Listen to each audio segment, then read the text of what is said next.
Dan Muhammad sallallahu alaihi wasallam terpisah dengan jarak yang begitu jauh. Dalam sejarah tercatat bahwa mereka terpisah 2000 tahun lamanya. Tetapi tahukah anda wahai kaum muslimin, antara Ibrahim dan Muhammad sallallahu alaihi wasallam pernah dipertemukan keduanya dalam satu tempat.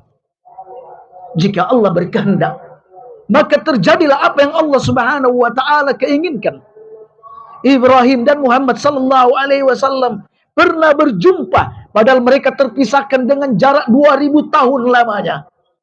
Mereka bertemu, mereka berjumpa, mereka berbincang-bincang bukan di bumi, bukan di alam barzah, bukan pula di alam akhirat.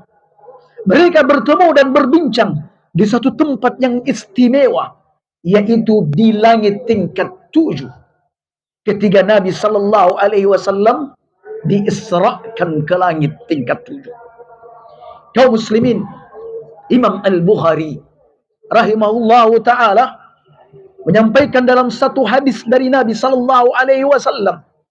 Nabi bersabda, "Falamma khalastu," ketika aku telah melewati pintu langit yang ketujuh, fa idza bi Ibrahim, di sana aku menjumpai Ibrahim alaihissalam. Faqala Jibril, "Ya Muhammad, hadza abuka fasallim alaihi." Jibril berkata, "Ya Muhammad, ini ayahmu Ibrahim, ucapkan salam atasnya." Fasallamtu alaihi, lalu aku pun mengucapkan salam kepada Ibrahim. Faraddas salam, lalu dia pun mengucapkan salam dan berkata, "Marhaban ya ibnu saleh wan nabi saleh." Selamat datang wahai anakku yang saleh dan nabi yang saleh. Muslim meriwayatkan dalam kitabnya, di dalam Sahih Muslim, beliau berkata, Nabi sallallahu alaihi wasallam bersabda, "Falamma futiha lana," ketika dibukakan pintu langit untuk kami, fa ana bi Ibrahim, saya berjumpa dengan Ibrahim, musnidan dhahrahu ila Baitul Ma'mur.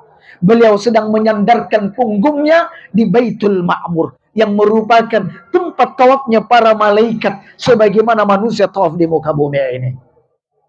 Kaum muslimin, lalu pesan apa yang disampaikan oleh Ibrahim alaihissalam kepada Nabi kita sallallahu alaihi wasallam?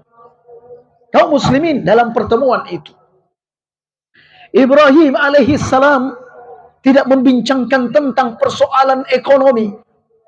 Ibrahim alaihissalam tidak menyampaikan pesan tentang keamanan dan persoalan-persoalan lain yang terkait dengan urusan dunia kita. Tetapi Ibrahim alaihissalam menyampaikan satu pesan untuk umat ini, di mana Nabi sallallahu alaihi wasallam bersabda, "Sesungguhnya ketika aku diisrakan, ra'aitu Ibrahim alaihissalam." Saya melihat Ibrahim alaihissalam. Beliau berkata, "Ya Muhammadu, ya Muhammadu, akri ummataka minni salam." Ya Muhammad, sampaikan salamku kepada umatmu ya Muhammad sallallahu alaihi wasallam. Kaum muslimin, sebelum Nabi Ibrahim menyampaikan pesan kepada kita, beliau terlebih dahulu menyampaikan salam kepada kita melalui Nabi kita Muhammad sallallahu alaihi wasallam. Dan wajib bagi kita kaum muslimin, ketika kita mendapatkan titipan salam, untuk menjawab salam tersebut dan kita berkata, "Wa alaihi salam wa rahmatullahi wa barakatuh." Semoga Allah merahmati Ibrahim dan keluarganya. Kaum muslimin, ucapan salam dari Ibrahim adalah ungkapan cinta dari beliau kepada umat Muhammad, sekaligus mengabarkan kepada kita semua bahwa umat Muhammad adalah umat yang dirahmati dan umat yang diberkahi oleh Allah Subhanahu wa taala. Bergembiralah dan berbahagialah dengan ini kaum muslimin. Kaum muslimin, lalu Nabi sallallahu alaihi wasallam mendapatkan pesan dari Ibrahim. Ibrahim berkata, "Ya Muhammad, akhbirhum," kabarkan kepada mereka umatnya Muhammad, semua umatmu ya Muhammad, Bukan umat yang hanya sebatas di masa Nabi hidup, tetapi mereka yang berada di balik tembok-tembok masa dan dinding-dinding zaman, termasuk kita kaum muslimin. Kata Ibrahim, akhbirhum, kabarkan kepada mereka, annal jannata turbatu, annal jannata thayyibatu turbah. Kabarkan kepada mereka ya Muhammad, bahwa sesungguhnya surga itu tanahnya subur lagi harum. Wa azbatul ma, airnya tawar. Wa annaha qi'an, bahwa surga itu qi'an, dia luas dan datar. Kaum muslimin, berita ini datang dari seseorang yang telah meninggalkan dunia ini 2000 tahun lebih lamanya. Orang yang berada di sisi Allah Subhanahu wa ta'ala. Kabar dari orang yang sudah ruhnya masuk ke dalam surga dan menyaksikan langsung surga itu, bahkan menikmati surga itu. Kata Nabi sallallahu alaihi wasallam, "Laisal khabaru kal muayana." Berita itu kaum muslimin tidak sama dengan sesuatu yang disaksikan dengan mata kepala sendiri. Ibrahim telah menyaksikan surga itu. Oleh karena itu dia berkata kepada Muhammad sallallahu alaihi wasallam, "Akhbirhum bi annal jannata thayyibatut turbah." Bahwa surga itu tanahnya subur dan harum. Wa azbatul ma. Surga itu tawar airnya, tidak asin. Tidak asin dan juga tidak keruh. Jernih kaum muslimin. Tidak asin, jernih, menghilangkan dahaga. Surga itu kata Nabi sallallahu alaihi wasallam luas dan datar. Dia tidak mendaki, dia juga tidak berlembah, tetapi datar dan luas.